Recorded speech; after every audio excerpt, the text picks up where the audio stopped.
tutafunga hapa, hatuyapokeaka hata kitu kimoya. Kuva dushika ngaha haraheze hafu kwezi ntiturahabwa imfashanyo, duhabwa ibifungurwa bitetse gusa. Ibyo nabyo ntibikwiye, twifuza guhabwa ibyategekanijwe kugira ngo umwe wese yitunganye uko abishaka. Iyo imvura iguye turanyagirwa, na cane cane abatararonswa amahema. Abayaronse nabo bahawe mato adakwiye umuryango. Ikindi izo mpunzi z'abakongomani zigira zikwiza ukwezi mu Rugombo ku mugwa mukuru w'intara ya Cibitoke zishikiriza n'ingorane zo kwivuza. Zivuga ko abajejwe kubabungabungira amagara bakora ikiringo gito ku munsi. Bagira bati kunaonekana shida mbalimbali, kati ya hizo shida tunajikuta. Turashima ko twubakiwe ivuriro kandi rya kijambere, ariko haragahazi kuko bakora kuri iryo vuriro bakira abantu kuva isaha 4 gushika isaha 9. Aho rero abakikwa n'amagara mu masaha y'ijoro nk'abakenyezi bashaka kwibaruka bica bibagora. Afika asubuhi saa 4, hiyo ni matatizo. Eka n'abakiriwe ahitwa Makombe muri komine n'intara ya Rumonge bagera ku 1380 nabo nyene basaba kuronswa ifashanyo zikwiye, bakavuga ko bahabwa intica ntikize. Ibyo biruko mu gihe kuva izo mpunzi zitanguye gushika ku butaka bw'u Burundi zihunga intambara, leta ya Gitega yabakiriye ibicishije mu bushikiranganje bujeje intwaro yo hagati mu gihugu n'umutekano, yari yemeye gufasha abo babanyi bari mu bihe bitoroshe. Yamara umushikiranganje Martin Teretse yari yatangaje ko izo mpunzi zategerezwa kwigizwa kure y'igihugu zahunze zivamwo mu ntumbero yo gucungera umutekano wazo hisunzwe amategeko mpuzamakungu agenga impunzi.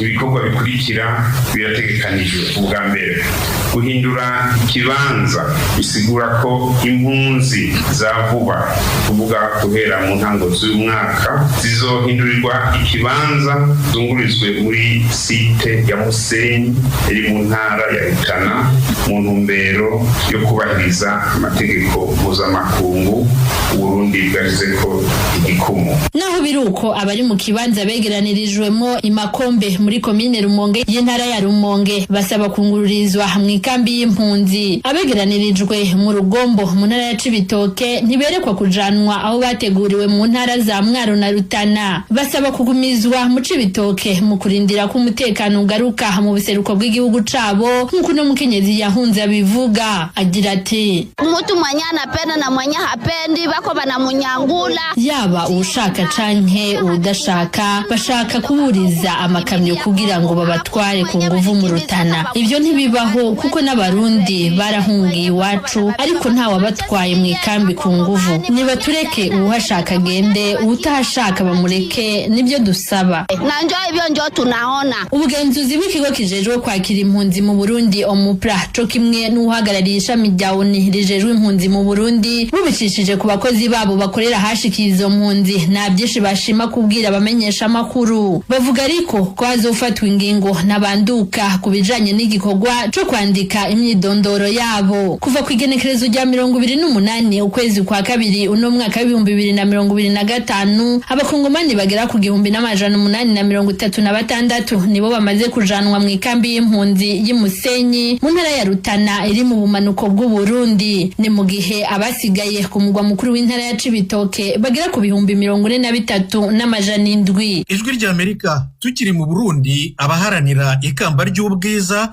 Miss Burundi 2025 bageze muri kimwe cya kane cy'irushanwa. Igice cya nyuma kizaba mu kwezi kwa karindwi gutaha. Uzatsinda Miss Burundi 2025 azahembwa amafaranga y'amarundi miliyoni 25 n'imodoka idakoresha lisansi.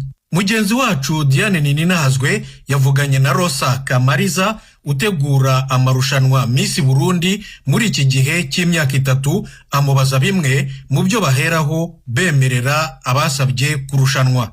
Umwe ntibyakunze ko abandanya kubera ko atarakwije ibisabwa. 105 rero nibo bagiye mu audition yabaye itariki 1 n'itariki 2 z'ukwa gatatu, dusa dusigaranamwe 60.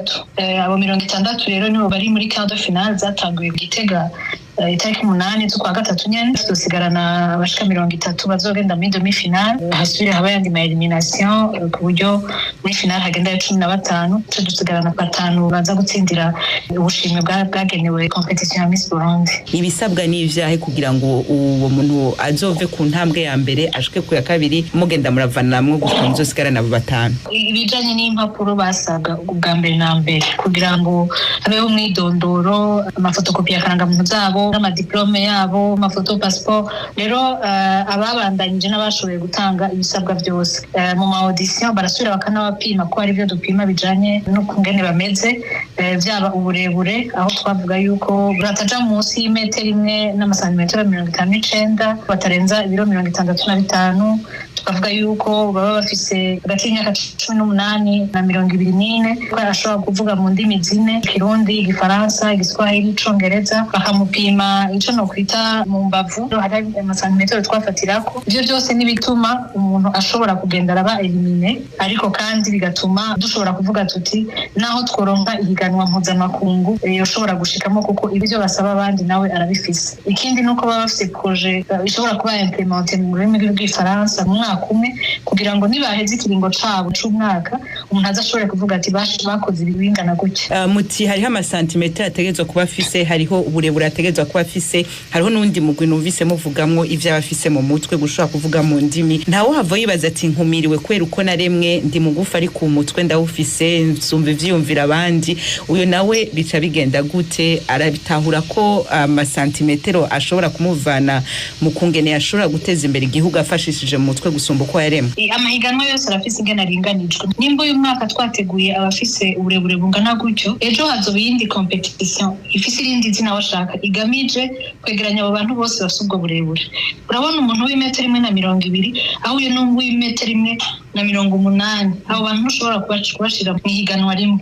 Wofu mugira amahiganwa abiri, rimwe ryagenewe abagereranye n'abarebare ugacuka y'abagufi gusa. Biragoye rero yuko wovuga uti uyo muntu niwe ngira ndungike no mu mahiganwa mpuzamakungu. Uzi neza yuko au niveau international umugufi aba metero 1.70. Kuba rero twaramanutse gushika ku metero 1.59 twari twagerageje. Kuvyerekera ururimi rw'Igiswahili nk'abana bavukiye ruguru hariya anye hagati mu gihugu atari Bujumbura bakura bumva ku Gaswahili niki, ubwo rurimi ntirushobora kubabera intambamyi nabo kwinjira muri ayo mahigano? Umuntu avuga rumwe muri izo ndimi zine, ntategereje kuzivuga zose, ni rumwe muri izo ndimi.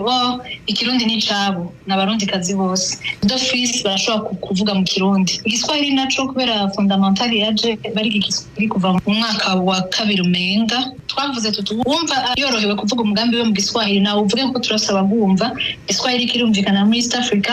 Hariho n'ibindi bihugu bitandukanye byumva Igiswahili, tukavuga tuti ijwi rizoshika kure abantu bumve ko mu Burundi hari biriko birakogwa. Abavuga mu Congereza bazodufasha kugira ngo mu bihugu anglophone abantu bamenye ati ari higanwa Miss Burundi riko rirakogwa kandi abana bafite twavuga ngo umwe wese avuga ururimi ruzodufasha gushikana kure iryo higanwa rishobore kudandaza iryo shusho ry'u Burundi aho gwaruka ruhaguruka rukavuga ruti natwe turasho duterera mu iterambere ry'igihugu. Ahanini cari ico kuko nubundi bazogenda guhiganwa n'abandi mu makungu, bisaba rero ko izo ndimi rumwe muri go bashobora kuruvuga. Hama rero igice canyuma babandi 5 kizoba itariki ya kangahe muramaze kwimenya? Ego cyane 25 zo kwindwi. Ubushimwe butegekanije kuri abo bana babigeme bazoshika mu kwindwi n'ubwahe? Twaravuze yuko Miss Burundi azohabwa ibahasha y'imiliyoni 20 z'Abarundi, akaronka imodoka igendeshwa n'umuyaga nkuba n'amapano solar yo kugira ngo bimworohere kuyatsa atarinze gukoresha umuyaga nkuba yarasanzwe akoresha muhiri wabo. Akongera akaronka n'akaryo ko kuja mu mahanga agiye kuraba abandi ngene barata ibihugu byabo. Hariho Visit Oromia izoca imwakira ko yaramuteguriye programme yo muri Ethiopia bamwereka ingene bagira visibility y'igihugu cabo kugira ngo nawe azoze akore ku Burundi. Madame Rosa Kamariza mujeje amahiganwa ya Miss Burundi mu kiringo c'imyaka 3 guhera uno mwaka gushika iyo myaka 3 izohere kuje rya Amerika. Turashimire cyane kuri kano kanya muduhaye. Murakoze cyane mwandane mugira ibihe byiza. Mukomeje kumva radio ijwi rya Amerika ivugira Washington DC mu Kirundi n'Ikinyarwanda.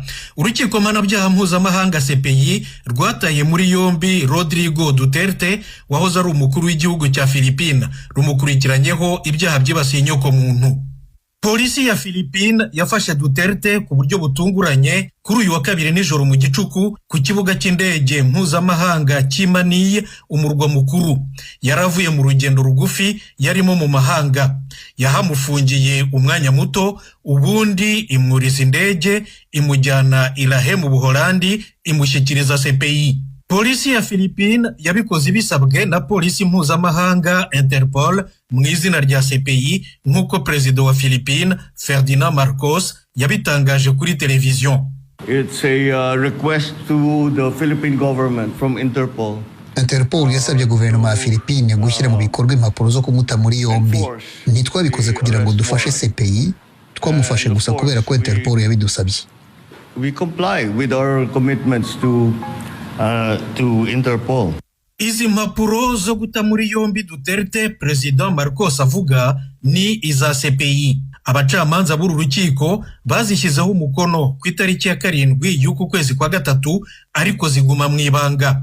CPI yazishyize hanze kuri uyu wa kabiri. Imukurikiranyeho ibyaha byibasiye inyoko muntu byabaye igihe yari umukuru w'igihugu mu ntambara yagabye ku mitwe y'abacuruzi b'ibiyobyabwenge yari yarayogoje Philippines. Rodrigo Duterte yabaye perezida wa Philippines imyaka 6 kuva mu 2016 kugera mu 2022.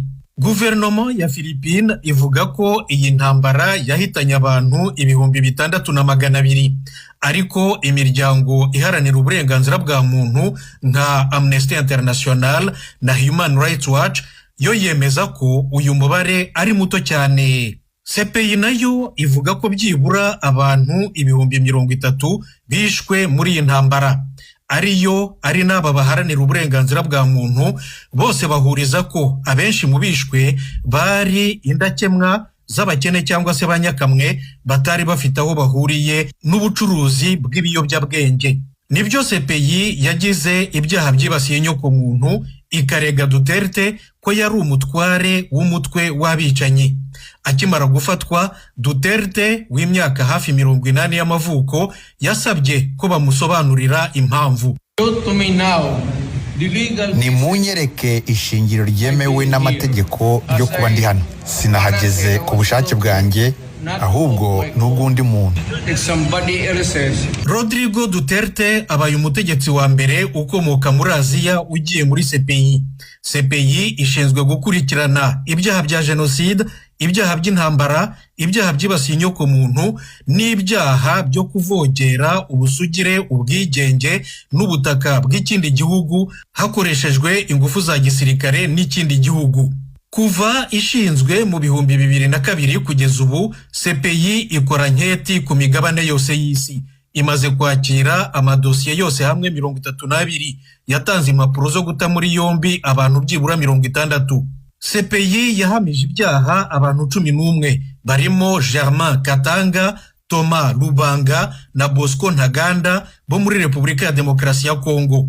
Katanga yahoze ari commandant w'umutwe w'inyeshyamba witwa Force de Résistance Patriotique en Ituri. CPI yamukatiye igifungo cy'imyaka 12. CPI yakatiye Thomas Lubanga gufungwa imyaka 14. Lubanga yari umukuru w'umutwe w'inyeshyamba witwa Union des Patriotes Congolais, Force Patriotique pour la Libération du Congo.